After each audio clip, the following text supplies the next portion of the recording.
Is it recording? It's recording. Okay. Go. I want to stand here and watch.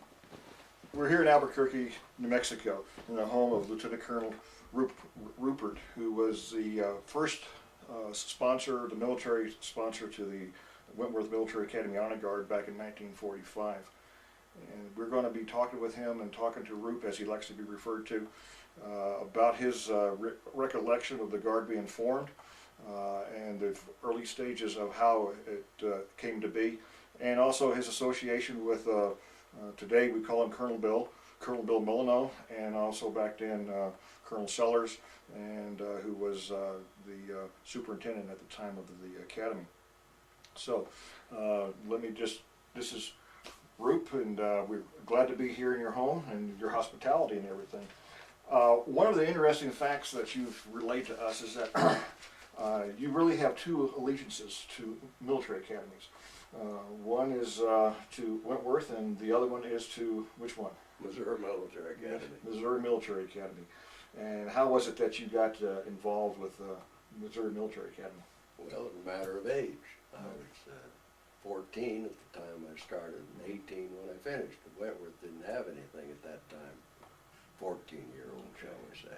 Okay. And my father had something to And say. your father had Yes. something to do with that. Okay.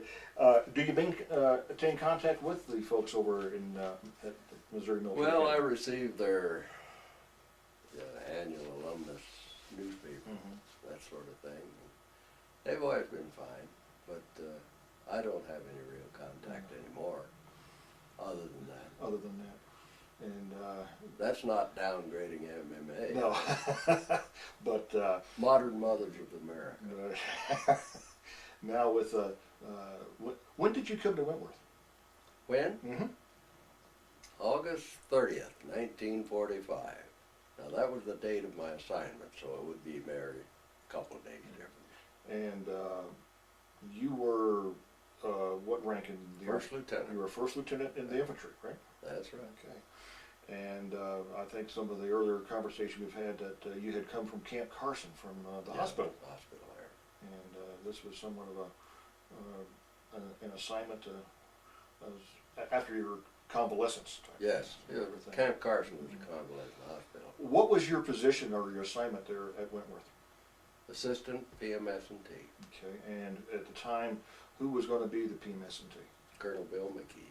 Okay, and for those who don't know what PMS&T is, back then that was the Professor of Military Science and Tactics, if I remember correct. They don't use the term now? No, it's just Oh, PMS now. they don't. They Okay. dropped that. But that was Colonel McKee. Yep.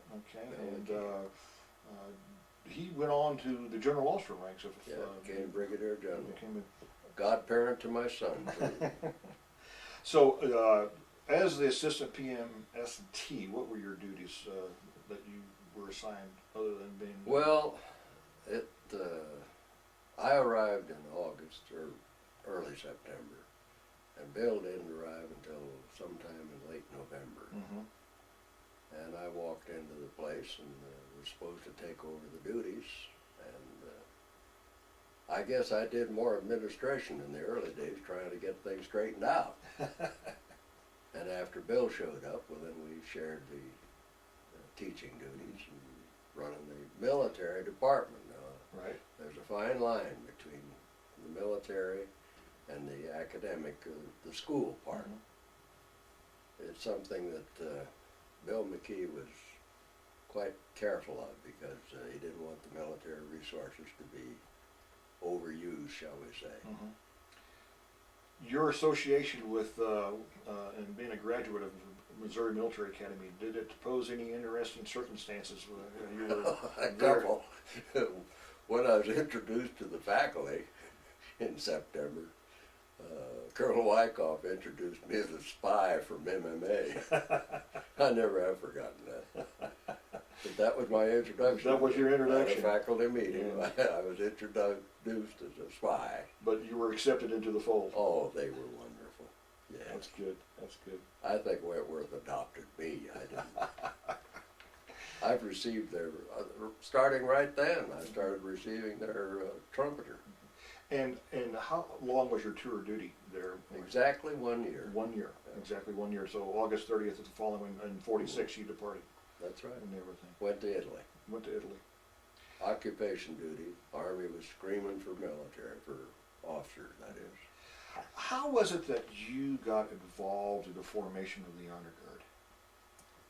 Well, that started at a faculty meeting too. This was early. Well, this was September I got out.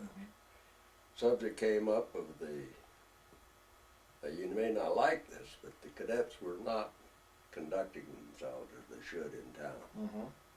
They were disorderly, they were sloppy dressed, they were pretty undisciplined lot. Mm-hmm. And the town was turning against the Wentworth. I was not part of this except to hear it said. And I saw enough, of course, of the appearance of the cadets, the way they handled themselves, and sort of went against the grain with me. Sort of a martinet, I guess, I fear. And I talked to Colonel Sellers after that faculty meeting. And I had after I was injured in combat over in in France, Normandy, I was in the hospital for a time over there, and then I was discharged to command an MP unit. It was a provisional military company, battalion. I was a company commander. And we were guarding supply trains going up to the front.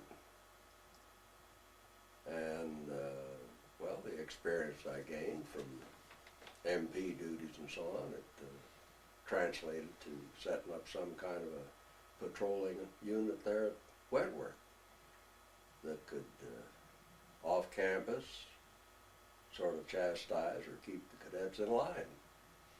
So how did the term Honor Guard come into the equation?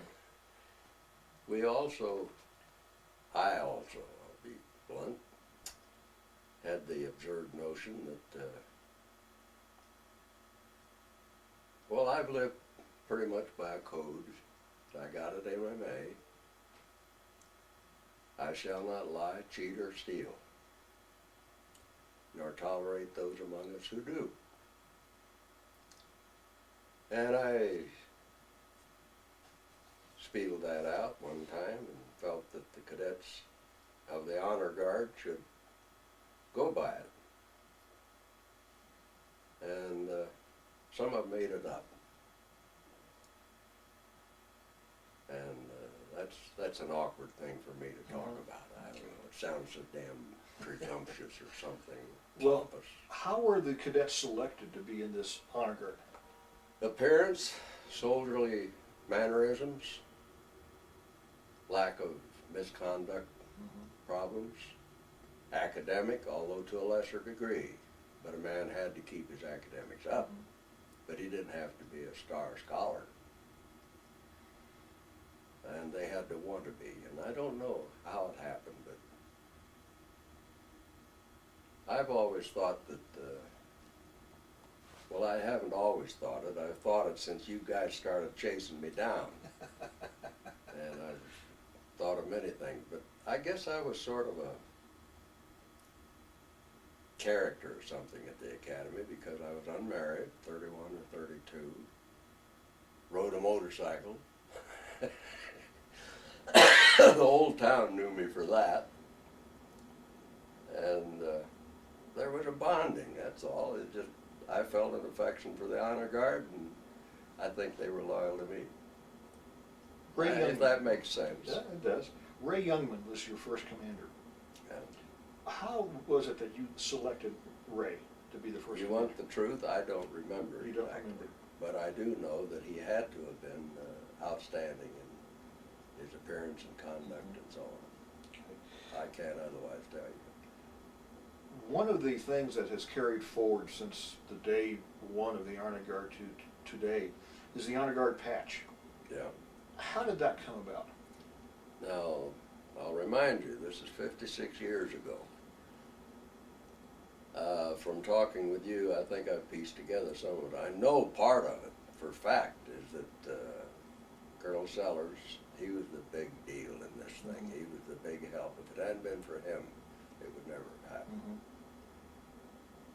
We were sitting in the snack bar part of the quartermaster's layout, myself and Burr Holla and Sellers, and we were talking about this. And that was John Perhala, who was the Yes, quartermaster. John Burr Holla. And we came up with the design, the general design, and the need for it and all that, and that much I know. Now, where I don't know for sure is who, I remember, I think it was Daisy, Burr Holla's wife. Mhm. She made a cross-stitch sample, Mhm. and, well, we approved it, and John Perhala went ahead and he ordered the uniforms and everything for the school, so he did the buying of it. Okay. You confused me on that one point, though, by bringing up, what was her name, Beth Beth Hepler. Hepler. Hepler was, she was very much into the school, and I know that Dean Hepler Mhm. was very interested in the honor guard because of cheating. Right. He wanted it stopped. He wanted the cheating stopped. Yes. Okay. And the honor guard couldn't, well, it wasn't up to them to report disciplinary problems on campus, but if there was something of an honorable nature, breaching of that, they were to report it. Okay. And so that was their basic mission when they Yeah. first started. And I think the mere presence, their mere presence on the campus made a difference. What was the honor guard's early uniform accoutrements that signified that they were the honor guard? Well, they wore a brassard, that was the earliest. When they patrolled the town, they had these brassards on. They were welcome. Were they? The townspeople really liked it. And then the patch came, and then there was no, seems to me there was a special design belt, but I can't recall that for sure. Okay. When did the guard start the close order drill, manual of Oh, arms? right away. Right away. That's where Colonel Seller came in. You've confirmed that he was an ex-Marine. I think he was a captain or a major in World War I. I'm not sure which. And he hadn't drilled anybody in 20-odd years, but boy, I'll tell you, he just loved it. I've got some pictures that show he directing. And he was the creator of the silent drill. He was the creator of the Oh, yeah. silent, and so We combined in giving ideas and that sort we being was you and Sellers primarily. and Sellers and was Bill Molyneux involved Not with at that point, Uh-huh. although he did a lot of the drilling Mhm. after that, Mhm. not at that point. I've got one picture in particular showing Sellers laying down the law. You'll get a kick out of it. That's a picture that I believe that we're going to have in put in our one of our display cases. Yeah. That is what are some of the with you, Colonel Sellers, Bill Molyneux? Of course, you were only there a year, but your interactions and how you really got together and formed the guard. What are some of your most memorable moments that you recall of the trio? Most memorable?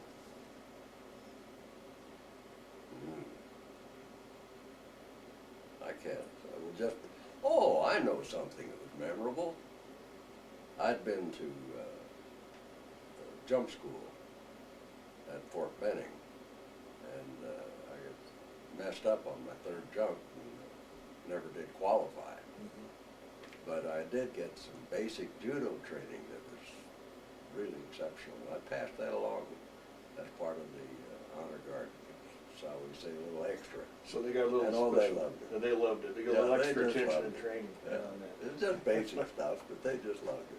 Well, when Colonel Sellers and Bill and you all started the drilling and the manual of arms and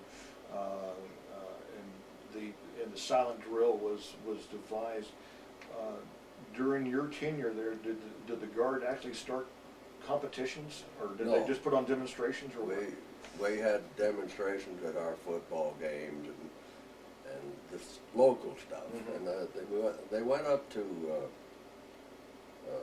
not Boonville, Columbia, to the University of Missouri. Yeah, it's a University of Missouri. They put on a halftime show or something there one time, and there was a show in Kansas City. And I don't know what it was, I don't remember. And, we were discussing earlier whether it was the American Royal or I whether. think it had to do, there was a Stockman show or something. Well, that probably was the American Royal. I think that That goes was it. back that Yeah, far. it was a Stockman show. Um, It wasn't an exhibition unit in that sense, but they became one.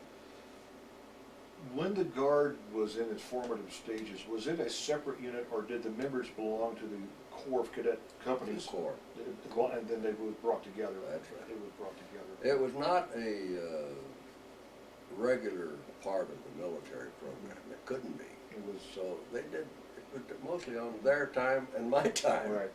But it was fun. Who was there a sponsor? Was the military department at that time the sponsor of the Honor Guard? No, we couldn't be. Okay. We were very, very much, well, oh heck. Unofficially, we were the sponsor, yes. Unofficially. But officially, they came under whom back then? It come under the commandant. They came under the Commandant's office. Major Brown really didn't do anything with it, except now all the reports, demerits and so on, went to him. Mhm. I mean, the military department had no enforcement, Okay. so everything that was reported went to Major Brown, and from that on, by whatever he meted out.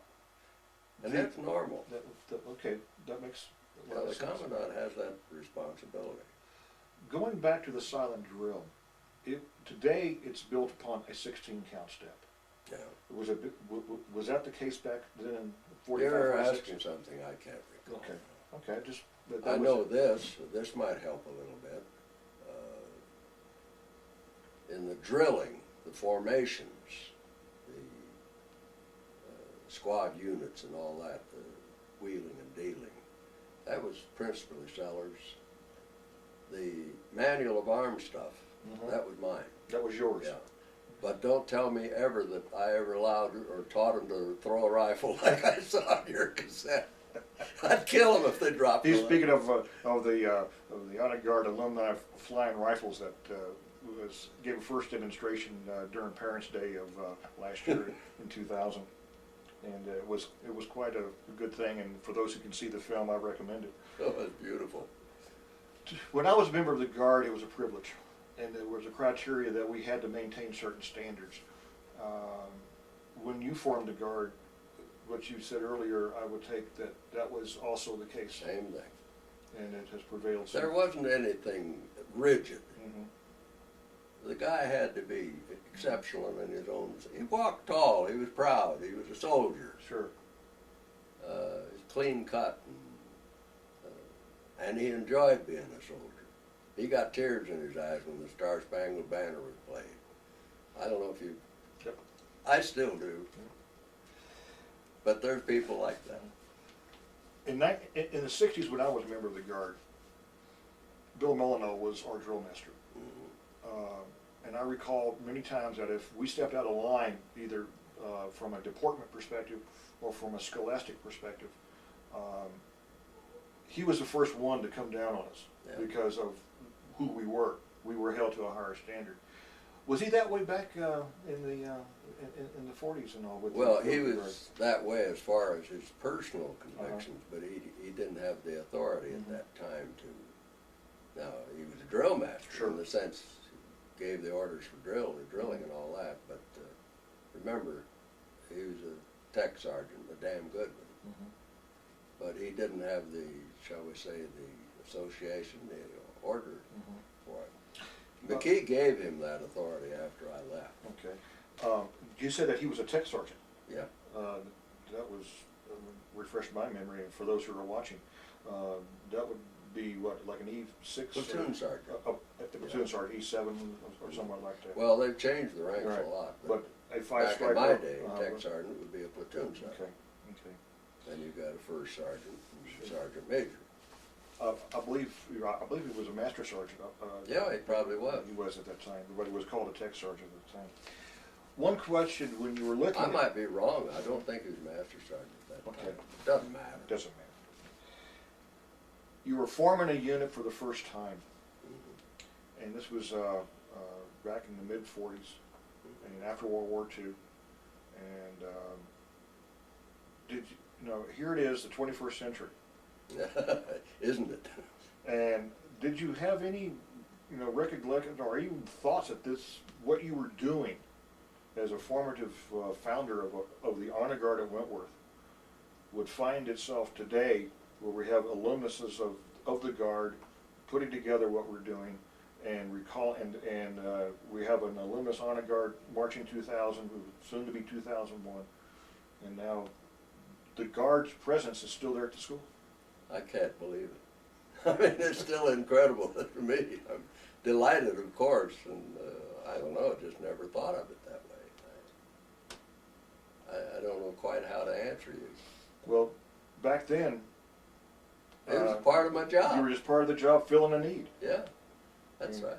And Part of the job, something that was necessary, and it worked. I'm very proud to say. the cadets that were in the guard obviously felt good about themselves. Yep.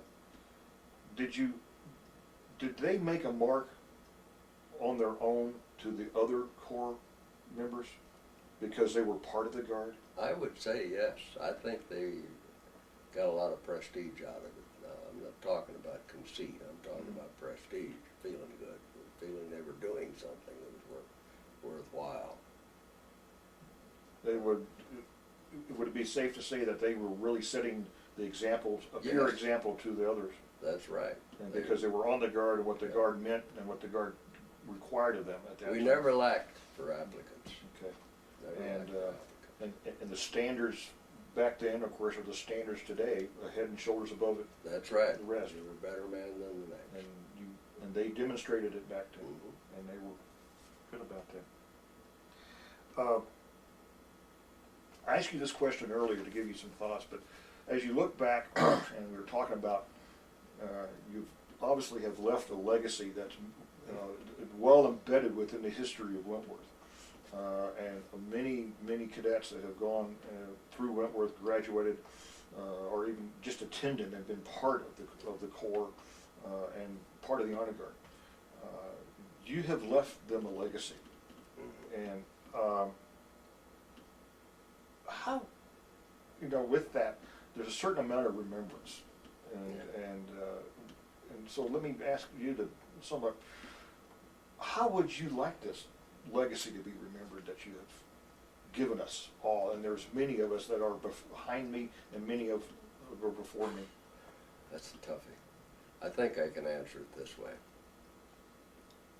If there's any guys out there, like one that called me, let me backtrack.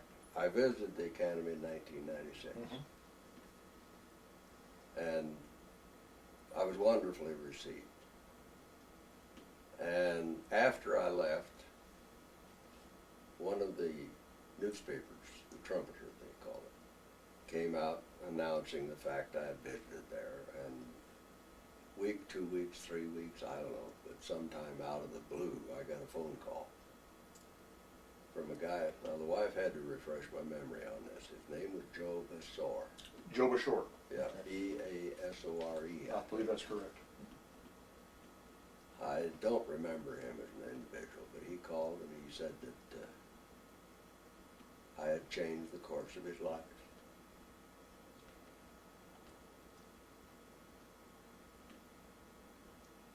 It hit pretty deep. I don't know how, but he said he'd been a troublemaker, and ran back to the Bunch's type, and that whatever happened, why, it just straightened him out. And I was pretty proud of him. Absolutely. Did Joe tell you what he was doing today? What his No. profession was? No, he's in Kansas City. Now this was 46, that's just 5 years ago. Sure. And that's all I know. But just knowing that at least one person Yeah. that you've touched, That was his statement. I'm sure you've touched many more. Well- that they just haven't made on the scene. It'd be nice to think that. I'm an old coot now, 86. And that's a nice thought. It is. Mhm. That you can reflect back on that. some of the viewers that are looking at this tape, maybe cadets that are looking a bit possibly at the honor guard, its history and what it means, and say, is it for them? What would you advise them about the honor guard and what they can do for them? Well, I got on my smug self when I said duty, honor. No, not duty, honor, country. But that's up there.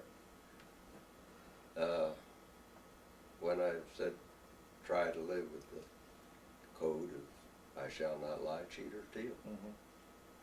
And there is one other thing that if I've done this number of times after I arrived here. I used to be invited to speechify, especially women's outfits and so on.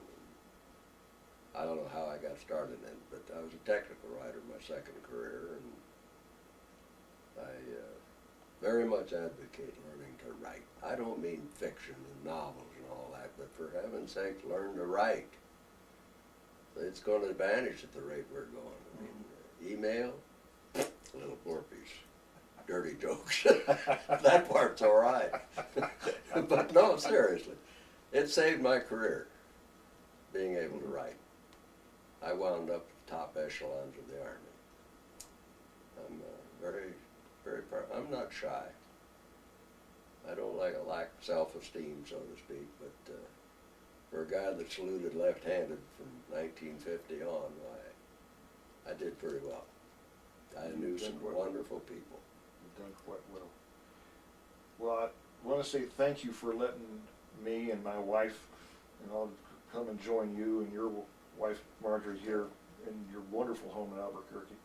And I want to say on behalf of everybody, the staff, faculty, and especially the Alumni Honor Guard, we hope that you can make it back to campus. Oh, I will. I know that you're making plans, and I will.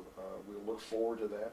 And when those plans and those dates are finalized, I'll let you know. We'll get the word out and everything else. But we thank you all. This is a little bit of history from the start of the Honor Guard, and we hope you've enjoyed listening to Root and his recollections of how the Guard got started and some of the history of the Guard. So, again, thank you very much. More than welcome. Turn this off.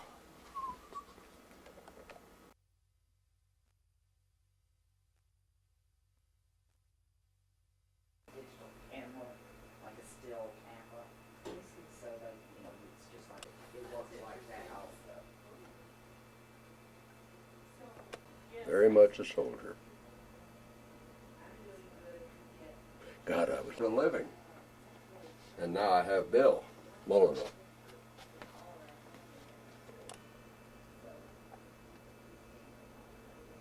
Yeah, I got to know Sellers quite well.